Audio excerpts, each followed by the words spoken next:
So morning 10 o'clock నుండి evening 4 o'clock దాకా నేను వెయిట్ చేస్తూనే ఉన్నాను మీటింగ్ రూమ్ లో. And will get back to you, మీరు ఇంకా వెళ్ళిపోవచ్చు అని చెప్పేసి మనల్ని పంపించేస్తారు. తర్వాత వాళ్ళు మనల్ని గోస్ట్ చేయడం స్టార్ట్ చేస్తారనమాట.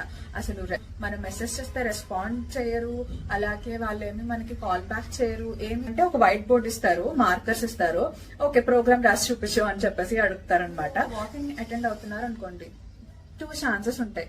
Either chance of getting selected or chance of getting rejected. అంతే కదా, ఇంకా అంతకు మించి ఏం జరగదు. సెలెక్ట్ అయ్యారనుకోండి హ్యాపీ, జాబ్ వచ్చింది. రిజెక్ట్ అయ్యారనుకోండి ఓకే, ఒక కొత్త ఎక్స్పీరియన్స్. సో నేనేం వెతుకుతానంటే React JS developer walk in Chennai or in Bengaluru, in Hyderabad. మీరు ఎక్కడ కావాలనుకుంటే అక్కడ చెక్ చేయండి అండ్ ఫిల్టర్ చేయాలన్నమాట. సో వైట్ బోర్డ్ మీద ప్రోగ్రామ్ రాస్తాం కదా, సో దానిలో పర్టికులర్ పాయింట్ వాళ్ళు వచ్చి అదెందుకు అలా రాసావు, దాని బ్యాక్ ఎండ్ ఉన్న ఫంక్షనాలిటీ ఏంటి, లేకపోతే ఆ మెథడ్ బదులు మీరు వేరే ఏ మెథడ్ యూజ్ చేయొచ్చు, ఇలాంటి క్వశ్చన్స్ అన్ని